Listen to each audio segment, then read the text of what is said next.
Hello everyone, আসসালামু আলাইকুম। Kalakopa Bandura আমরা বিয়েতে যাই, সেই বিয়ের প্রথম ভিডিওটা আপনাদের সাথে শেয়ার করি। কিন্তু আসার পথে কলাকোপা বান্দুরার কিছু সুন্দর জায়গা যেগুলো আপনাদের সাথে একটু শেয়ার করব। এটা হচ্ছে একটা গির্জা। এই গির্জায় যখন ছোটোবেলায় আসতাম কলাকোপা বান্দুরা, তখন এখানে ঘুরতে আসতাম, কিন্তু এবার আর আসা হয়নি।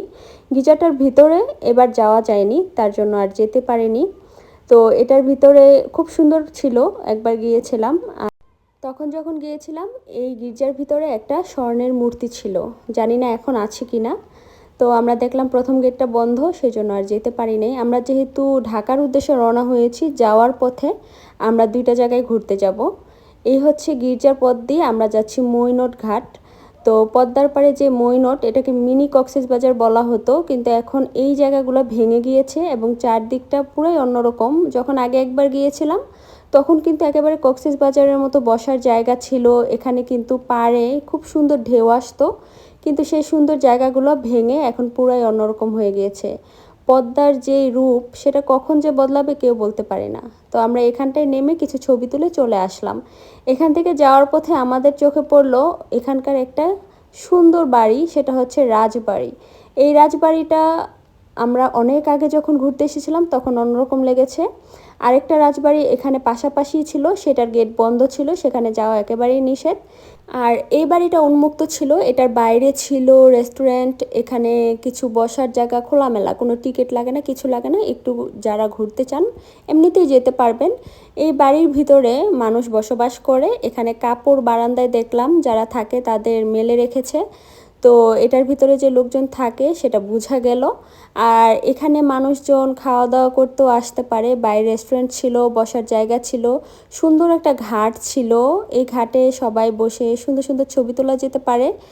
আর এই জায়গাটা আমার ভালো লেগেছে খুব, যদিও আমরা তেমন একটা সময় পাইনি। আমরা চারদিকটা ঘুরলাম, একটু ঘুরে ঘুরে দেখলাম, কয়েকটা ছবি তুললাম এবং আমরা আবার ঢাকার উদ্দেশ্যে রওনা করি। এই দেখুন, এখানটাতে কিন্তু এরকম টাইপের বাড়ি আমাদের মুন্সিগঞ্জে কিন্তু আছে। এর চাইতে আরও অনেক সুন্দর বাড়িও আছে, কিন্তু এই বাড়িটা অনেক আগের পুরনো, সেজন্য মানুষজন দেখতে আসে এখানে। এই যে দেখতে পাচ্ছেন, এখানে কিন্তু একটা রেস্টুরেন্ট ছিল, এখানে একটা মঞ্চের মতো বানানো ছিল। মনে হয় এখানে কোনো অনুষ্ঠানও করা যায় চাইলে। আমরা যখন অনেক বছর আগে এসেছিলাম, এখানে যে রাজবাড়িটা ছিল পাশের, সেটাতে এখন ঢুকতে পারিনি। ওখানে হরিণ ছিল, ওনারা হরিণ পালতো, কিছু অন্যান্য জীবজন্তু ছিল, কিন্তু সেটাতে যেতে পারলাম না। তবে এটার পাশে আরও কিছু পুরনো একদম, যেখানে কেউ থাকে না, এরকম কয়েকটা বাড়িও ছিল। তবে কলাকোপা বান্দুরা আমার মনে হয় শীতকালে বেশি ভালো লাগে। শীতকালে যখন এসেছিলাম খুব ভালো লেগেছিল, কিন্তু এবার গরমে এতটাই খারাপ লেগেছে বুঝাতে পারবো না। যেদিন আমরা চলে আসছিলাম, এই যে দেখতে পাচ্ছেন চারদিক মেঘলা মেঘলা ছিল, প্রচণ্ড বৃষ্টি হয়েছে সকালবেলায়। সেই বৃষ্টি আর এই ঠান্ডাটা যদি আগের দিন থাকতো তাহলে থেকে কিন্তু আরও বেশি ভালো লাগতো। তো এখন আমরা কিন্তু বের হয়ে যাচ্ছি। যাওয়ার পথে যেহেতু আমরা নেমেছি এখানে, বেশিক্ষণ আর এখানে দেরি করতে পারিনি, আপনাদের যতটুকু সম্ভব একটু দেখানোর চেষ্টা করেছি। এই লেকটাতে কিন্তু এই বোটে আপনারা চাইলে ঘুরতে পারেন, এবং আমরা কিন্তু সময়ের অভাবে সেটা করতে পারিনি। আপনাদের সাথে এই ভিডিওটা শেয়ার করার কারণ হচ্ছে, কলাকোপা বান্দুরা যেহেতু এসেছি, আপনাদের সাথে কিছু জায়গার যদি শেয়ার না করি তাহলে কেমন দেখা যায়। কিছু কিছু জায়গা আছে যেগুলো আপনারা ঘুরতে পারেন, সেই জন্যই শেয়ার করা। এখান থেকে এখন আমরা চলে যাব এবং চলে যাব এখন ঢাকায়। এই বান্দুরার 2 দিনও বলা চলে না, একদিন আরেক দিনের হাফ। তো এই সময়টা আমরা মোটামুটি চেষ্টা করেছি একটু নিজেদের মধ্যে আত্মীয় স্বজন সবাই আনন্দ করার। আপনাদের সাথেও সেটা একটু ভাগাভাগি করে নিলাম। এখানে কিন্তু লেখা আছে cafe restaurant and party centre.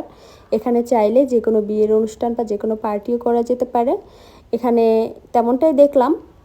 খুব কম সময় ঘোরাঘুরি করেছি, কিন্তু অনেক ভালো লেগেছে আসার পথে এই জায়গাগুলো ঘুরে। না হয়তো ভালো লাগতো না। আর আসার পথে এই রাস্তাগুলো এত সুন্দর ছিল আর এত সুন্দর বাতাস ছিল, মনটা আসলে জুড়ে গিয়েছে। আসার পথে এই যে ছোট ছোট জায়গাগুলা ঘোরা, এই ছোট ছোট জিনিসগুলা আমার কাছে খুব মনটা শান্তি লেগেছে। না হয়তো মনে হতো কোথায় গেলাম আর চলে আসলাম। আশা করি আপনাদের এই ভিডিওটি ভালো লাগবে। আর আসার পরে আমি বাসায় না উঠে সরাসরি চলে আসি আমাদের ম্যারিকে নিতে। ও 2 দিন ভালোই ছিল, ওর বন্ধুদের সাথে খেলাধুলা করেছে। আমিও খুব নিশ্চিন্তে থেকেছি ওখানে। আসার পরে আর দেরি করতে পারিনি, ওকে কতক্ষণে আমি বাসায় নিয়ে যাব। ম্যারি আমাকে দেখে সাথে সাথে কিন্তু ইশিকার কোল থেকে আমার দিকে চলে আসে। আর আমি কতক্ষণে যে ওকে কোলে নিব কি বলবো। আর এই বাসার বিড়ালগুলো খুব সুন্দর ছিল, আর ওরা কিন্তু খুব কিউট দেখতে। ছেলে বিড়ালটা আমাদের লিওর মতো কিন্তু এদিক ওদিক লাফায়, কি বলবো। আমাদের লিও এখন আর নেই, তো লিও চলে যাওয়ার পুরো ভিডিওটা আমি আপনাদের সাথে শেয়ার করব। একটা বিড়ালকে পালতে গেলে যে কতটা দুঃখ কষ্ট যখন বিড়ালটা চলে যায়, সেটা বলে বোঝানোর মতো না। যারা কিন্তু লালন পালন করেন তারাই জানেন। আজকের ভিডিওটি এই পর্যন্তই। আল্লাহ হাফেজ।